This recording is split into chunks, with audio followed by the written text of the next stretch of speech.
This is Ruben with Wholesale Septic Supply. We're going to go over the HiBlow 80 today. This is the rebuild kit that we were talking about in the previous segment. These are the chambers. These are the diaphragms. You got your filter, your set screw, and your replacement nut, washers and nuts. One of the things we look for in the diaphragms is the etching of HiBlow, just to make sure that it's an authentic kit, because there are fakes out there. To get started, you would undo your 4 screws on the casing, lift it off. You're gonna have this cloth filter around it. This just helps with vibrations. You take that off. You're gonna go onto the side. You're gonna undo these little washers. Pop the hoses off. You can do that on both sides.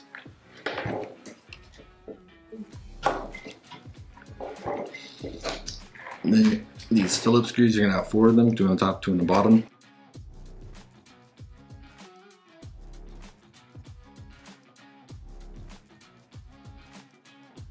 Alright, after we get all the screws undone, the diaphragm should just lift out like that. You can take your screws out because you will need to use them as the replacement. The replacement kit don't come with these screws. They're reusable. Take the other side.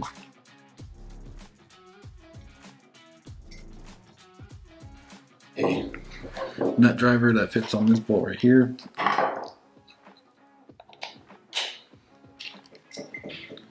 Careful not to lose these. Your magnet's gonna jump forward and you're gonna have this gap right here. And that's fine. I'm gonna take it out a little bit.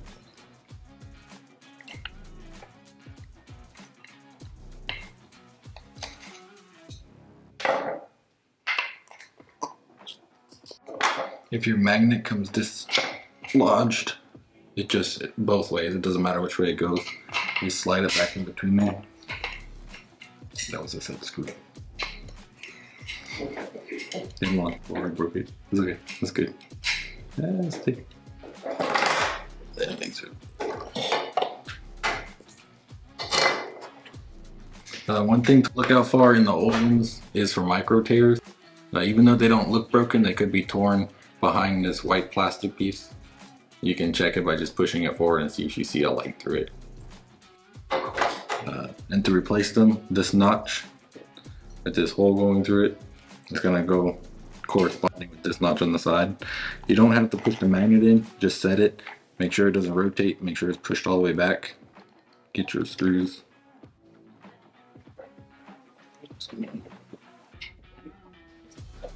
Just hand tight, it don't gotta be too tight. Then you're gonna push it in. It's best to do one side at a time, that way your magnet's not fighting you on the other side. You're gonna get your chamber, open it in, get it set, get one screw started while holding the chamber, because the magnet, if I let it go, is gonna push it apart.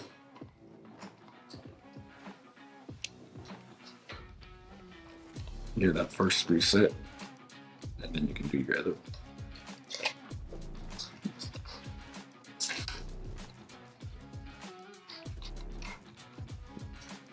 Make sure your hose is pushed all the way on. Get your clamp back up there, and then you might have to pull your magnet forward, because if it's too far back, you're not going to be able to grab the threads with the other side. Make sure that hole is corresponding to the right side. Get it on there. You might have to, like I said, you might have to push this diaphragm in to get more threads to show. Get your washer on. Get your nut on. Get it tightened down.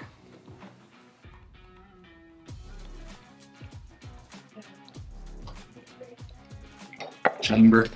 Make sure the hose goes on. That way the diaphragms are hold now, so you don't gotta hold the chamber block.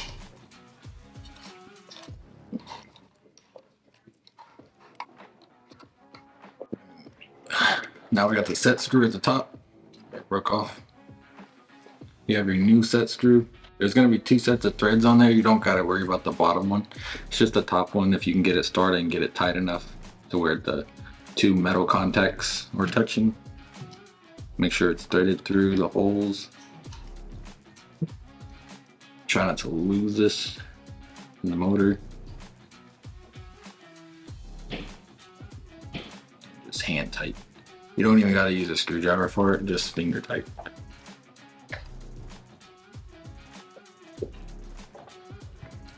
Want to make sure all your washers are on. Make sure these are facing up for your cloth filter.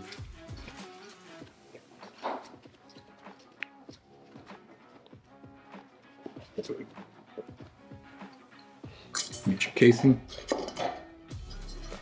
and tighten it back down.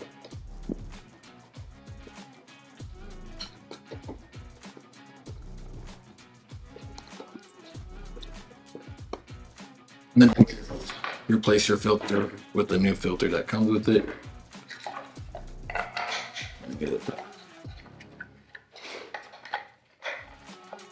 That's how you replace diaphragm kits and all of the HiBlow.